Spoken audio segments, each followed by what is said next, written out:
sampai nanti tambah besar durhaka, nggak ketata hatinya ya, nggak ketata iman, nggak punya pegangan, nggak punya akidah, nggak ngerti agama, nggak ngerti ngaji, nggak ngerti Quran, akhirnya lepas ya, liar di zaman akhir ya, zaman akhir yang dikatakan Rasulullah Nabi Muhammad disuruh taat kepada kedua orang tua ya, baru aba'ukum, disuruh taat kepada kedua orang tua, karena doa seorang ibu itu keramat ya, itu langsung didengar Allah Subhanahu wa taala melebihi kecepatan barkun, kecepatan petir. Begitu saking dikatakan seorang tua itu mulia.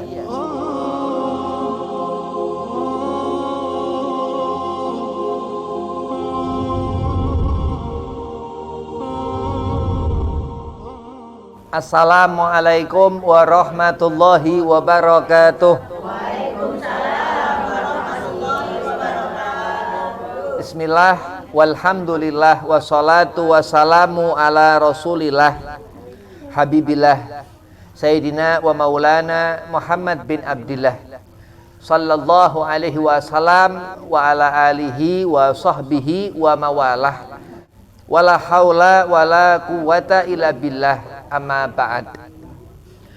Qala Allah Ta'ala fil Qur'anil Karim, Bismillahirrahmanirrahim. Qul huwallahu ahad, Allahus samad, lam yalid wa lam yulad wa lam yakul lahu kufuwan ahad. Shadaqallahul azim. Qala Rasulullah sallallahu alaihi wasallam, Qul huwallahu ahad, thuluthul Qur'an.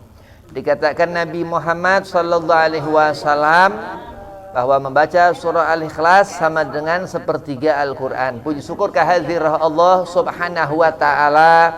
Salawat seiring salam keharibaan junjungan Nabi besar Sayyidina wa maulana Muhammad sallallahu alaihi wasallam. Di majelis Al-Marzuq ini antumah duduk untuk mendapat insyaallah banyak pahala, untuk mendapatkan barokah. Dari langit Allah turunkan rahmah, dicatat malaikat rahmah, dijadikan amal yang dikatakan menggugurkan kewajiban thalabul ilmin, mencari ilmu yang mana untuk bekal di akhirat kelak. Mudah-mudahan antumah dijadikan Allah Subhanahu wa ta'ala mar'atun salihah abidah ta'iah, amin. Yang pertama al-fakir hormati Al-Mukarram Ustaz Ja'far, mata'anallah bituli hayatih, mudah-mudahan Allah panjangkan umur, Allah sehat afiahkan badan, Allah mudahkan segala urusan. Dan antumah semua jamaah muslimah majelis Al-Marzuq, mudah-mudahan qabul hajat, panjang umur, diberkahkan rezeki, dimudahkan segala urusan, wabil khusus disehat afiahkan badan. Bismillahirrahmanirrahim. Birrul walidain, dikatakan taat kepada kedua orang tua. Ibu dia mengandung selama 9 bulan terus melahirkan. Seorang ayah dia mencari nafkah yang wajib dari mulai keluar matahari ataupun sampai tenggelam sore, kadang sehari semalam ya, nggak kena lelah. Nah begitu. Nah, sebagai anak dikatakan dia harus taat kepada kedua orang tua, bakti ya, taat dan bakti begitu. Allah Subhanahu wa ta'ala katakan ridallah fi ridal walidain. Keridhaan Allah ini ada di ridha kedua orang tua. Ya, bukan seorang satu, tapi kedua orang tua. Dikatakan mengandung wahnan alal wahnin. Kalau dia bayi dalam perut sakit, ibunya itu ikut sakit.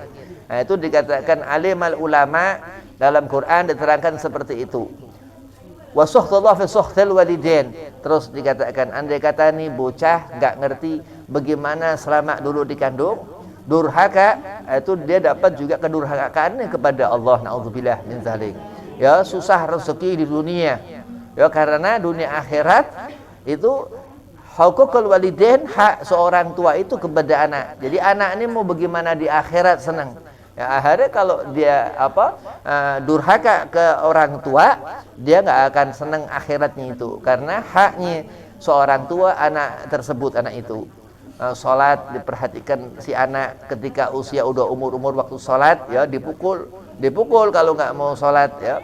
Jangan sampai nanti tambah besar durhaka, nggak ketata hatinya ya, nggak ketata iman, nggak punya apa pegangan, nggak punya akidah, nggak ngerti agama, nggak ngerti ngaji, nggak ngerti Quran, akhirnya lepas ya, liar di zaman-zaman akhir ya, zaman akhir yang dikatakan Rasulullah Nabi Muhammad disuruh taat kepada kedua orang tua ya, baru aba'ukum, disuruh taat kepada kedua orang tua, karena doa seorang ibu itu keramat ya, itu langsung didengar Allah Subhanahu wa taala melebihi kecepatan barkun, kecepatan petir. Begitu, saking dikatakan seorang tua itu mulia. Ya, sangat mulia sekali. Dikatakan wala bi'uf. Enggak boleh kalau seorang tua bilang apa nih anak enggak ngedengerin. Enggak usah ngebantah, enggak ngedengerin, anteng artinya itu dilaknat. Naudzubillah.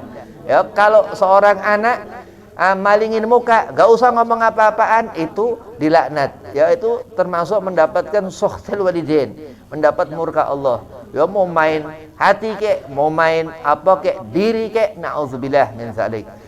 Wa sukhtullah fi sukhtil walidain. Nah, karena Allah gak ridho kepada anak ini ya, orang tua terus dia susah ya, kalau anak gak mau sholat, Al-Imam Syafi'i suruhkan usia 6 tahun, 7 tahun nggak mau dia sholat, kudu dipaksa sholat. Nanti kebiasaan puasa Ramadan ya sama, kalau udah 6 tahun, 7 tahun harus puasa Ramadan, udah paksain harus sampai selesai. Tapi kalau di bawah umur itu ya latihan puasa nggak apa-apa. Puasa kan lain ya, puasa lain. Naam, di bulan Ramadan itu dikatakan kewajiban seorang anak taat kepada Allah, taat kepada Rasul, dan apa menghormati, memuliakan orang tua. Seorang anak itu perempuan ataupun laki-laki. Naam. Dia anak laki-laki terus dikhitan, ya, dikhitan tasyakuran, repot orang tua. Terus besar dikawinin tuh, ribet lagi orang tua, anak laki-laki, anak perempuan, kada wa kada, dan apa segala kurang dan lebihnya, itu seorang tua. Nah, dikatakan wala bi'uf qulilahuma qaulan karima, disuruh berkata-kata yang apa, yang lembut, yang halus kepada orang tua, enggak boleh keras, enggak boleh bernada tinggi. Itu seorang yang Allah beri murka, Allah beri azab karena kedurhakaan diantaranya. Ya, ada yang memang Allah memberikan murka kepada manusia tuh karena apa? Karena seorang manusia itu kayak batu, ya, nggak bisa lembut hati kepada seorang tua, kepada ibu terutama.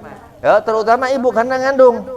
Ya, karena ngandung dia. Seorang ibu itu doanya luar biasa. Ya, itu dia setiap apa di saat dikandung dipegang perut deh. Ya, keingetan anaknya dekat sama ibunya itu ya. Oh, suaminya udah kemana-mana apa segala macam ya. Dia punya keringat yang buat untuk makan dimakan si ibu dan si anak, begitu. Lah rahmat Allah Subhanahu wa taala, dikatakan begitu dimakan makanan itu ya, masuk ke mulut, terus masuk ke itu perut si bayi itu Allah bisa merubah seperti itu sampai dikandung 9 bulan terus lahir. Ya, rahmat Allah Subhanahu wa taala, amanah Allah Subhanahu wa taala. Gak mau sholat ini bocah, ini anak, berarti ini orang tua hati-hati bisa melanggar amanah Allah Subhanahu wa taala, terus dipukul lahirnya. Ya, kalau nggak dipukul nanti takut dosa. Naam. Nah, itu amanah Allah Subhanahu wa taala. Sakinah mawaddah warahmah, berumah tangga, diberi keturunan, itu amanah Allah Subhanahu wa taala. Wa idza tumina khan, karena khianat.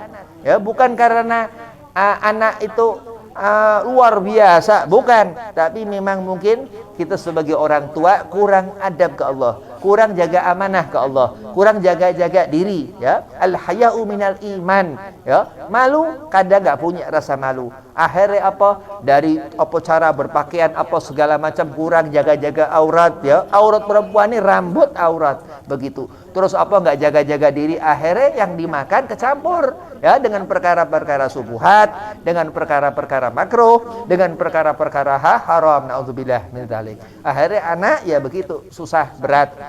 Ngandung enggak enak, ngandung berat ya. Sayyidah Aminah radhiyallahu anha, bunda Rasulullah, ketika ngandung Nabi itu enteng.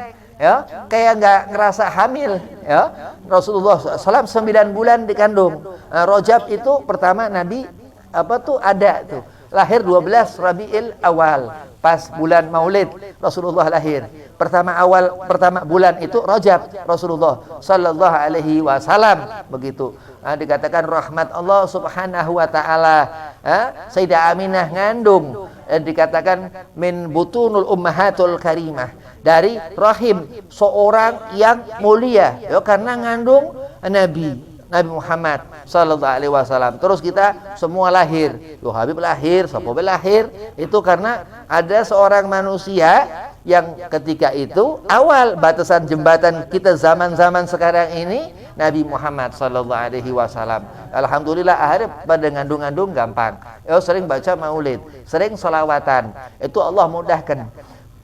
Qul la as'alukum alaihi ajran ilal mawaddatan fil qurba. Terus ngerti habaib. Yo, enggak direpotin sama Allah. Disuruh kita ngerti Ahlul Bait Rasulullah, ngerti Sayyid Abdullah ayah dan Nabi, ngerti Sayyidah Aminah ibu dan Nabi, ngerti Sayyidah Fatimah putri Nabi, ngerti Sayyidah Khadijatul Kubra istri Nabi. Terus ngerti Hasanain, Hasan sama Husain. Al-qurba dikatakan seperti itu.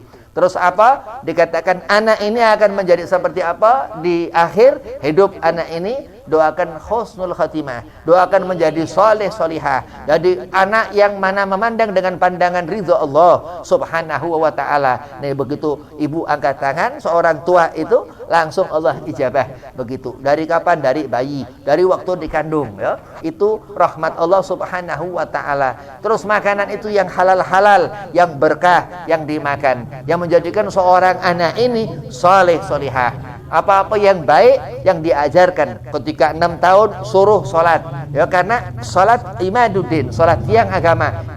Kau kalau tidak mengerjakan sholat, kau akan nanti mendapatkan susah dunia akhirat. Begitu amanah Allah Subhanahu wa taala as-shalah, dikatakan seperti itu.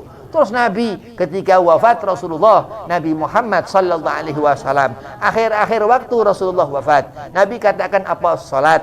Amanahkan ke Sayyidah Fatimah Zahra untuk mengingat salat. Mukhal ibadah, dikatakan inti ibadah. Tanda anak durhaka, dia enggak mengerjakan salat, ya. Jadi kalau anak enggak ibadah, ya dia sama aja durhaka. Akhirnya terbawa orang tuanya, ya.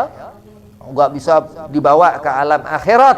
Orang yang bawa celaka dalam rumah tangga seorang anak seperti itu, ya, itu mendapatkan suhtullah, mendapatkan murka Allah. Dunia nggak bakalan senang, Allah tutup pintu-pintu rezeki. Sholat 1000 tahun durhaka kepada seorang ibu, batal ibadah, batal segala macam apa yang Allah nggak akan pernah ridha kepada seorang anak yang durhaka kepada ketentuan Allah Subhanahu wa taala. Birrul walidain, untuk taat kepada kedua orang tua, nurut kepada orang tua, gak usah kebanyakan lagu kepada orang tua, percuma, gak akan pernah bisa melihat di akhirat. Nanti Allah akan butakan di akhirat, gak akan pernah bisa mendengar seorang anak yang mendapatkan murka seorang tua. Terus apa? Andai kata Habib, orang tuaku sudah meninggal, terus seperti apa? Ziarah ke makam orang tua. Kenapa? Karena orang tua ini yang akan selalu membawa kita ila yaumil qiyamah. Doa waladun saleh, seorang yang Allah beri masuk. Silahkan kau doakan ibumu, kau doakan ayahmu, diterima Allah Subhanahu wa ta'ala. Tapi perhatikan salat si anak itu, dan selama hidup di dunia selalu cari barokah, selalu cari selamat, selalu sering baca maulid Nabi Muhammad, ya. Itu diantara amal salawat dan istighfar, sering meminta ampun. Nak, kau banyaklah beristighfar kepada Allah, banyak salawat menyebut nama Nabi Muhammad sallallahu alaihi wasallam, karena itu yang akan menjadikan seorang anak itu dilihat Allah, nyenangkan Allah. Berarti tanggung jawab seorang tua setelah dia mendidik anak untuk menghantarkan ini anak ibadah kepada Allah Subhanahu wa ta'ala. Jangan dijauhkan dari tempat-tempat yang baik, jangan dijauhkan dari tempat-tempat yang menghasilkan pahala, jangan didekatkan kepada tempat-tempat maksiat, jangan didekatkan kepada kebiasaan-kebiasaan buruk, kebiasaan jahil, kebiasaan bodoh. Ya, kebiasaan yang enggak benar, apa segala macam banyak-banyak tontonan, apa segala macam apalah segala macam tontonan yang nggak ada manfaat, tapi apa, dituntun ke tempat-tempat yang benar, tempat-tempat yang baik, tempat-tempat yang ada ridha Allah Subhanahu wa taala. Musola disuruh sholat di musola dari kecil, suruh berjamaah di masjid. Nah, kenapa? Karena dikatakan 27 derajat, ya. Pahala berjamaah itu begitu. Akan dapat pahala banyak, akan dapat pahala besar yang Allah akan berikan. Terus mengenali Allah, ya, kenal Allah. Kata Nabi, as-salatu imaduddin, salat tiang agama. Man aqamaha, kau dirikan salat, berarti kau akan kuat menjadi seorang anak yang soleh. Kau menjadi anak perempuan yang solehah karena mendirikan agama. Tapi kalau kau enggak ngerjakan salat, wa man tarakaha, kata Nabi, ini memang tukang susah, disuruh salat susah, tapi sesekali salat alhamdulillah, ya, karena ngerti Allah. Fakat hadamadin dikatakan. Dan dari doa seorang tua itu, anak itu akan bisa ngerjakan salat insyaallah. Itu yang dikatakan ridhallah fi ridhal walidain. Jangan main-main dengan keridhaan Allah Subhanahu wa taala. Amantu billahi wa malaikatihi wa kutubihi wa rusulih. Dikatakan disuruh kita benar-benar mengenali Allah. Itu anak hanya rahmat Allah Subhanahu wa taala untuk kita ngerti. Allah berikan itu, ya, Allah berikan itu.